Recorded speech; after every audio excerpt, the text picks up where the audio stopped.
Following significant new developments in the migrant crisis, new letters from the Biden administration to state and city leaders pushes back on the claims the White House isn't doing enough to help, and even offers recommendations on what local leaders can do to better deal with the crisis. Meanwhile, another large protest last night on Staten Island at the site of former school being used to house asylum seekers. Eyewitness News reporter Janice Yu live at the Roosevelt Hotel in Midtown with more. Janice.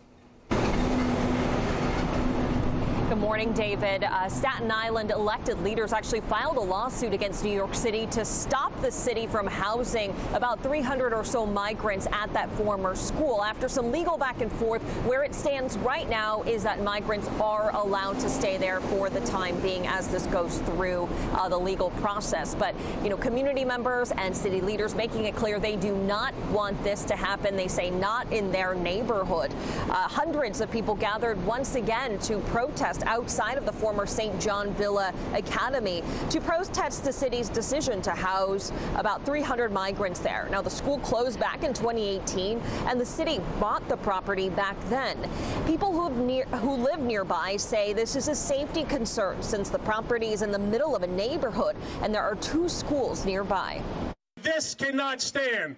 This is not right. This must end now. St. John Villa. It's the worst place you could possibly put individuals.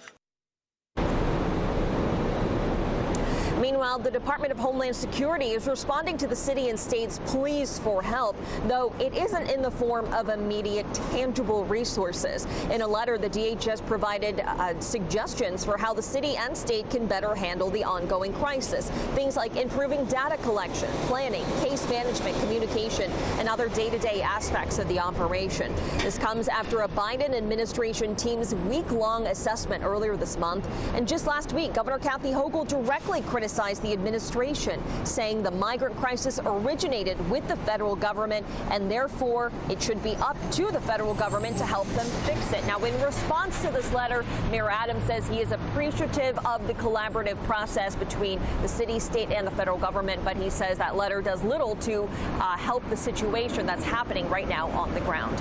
Live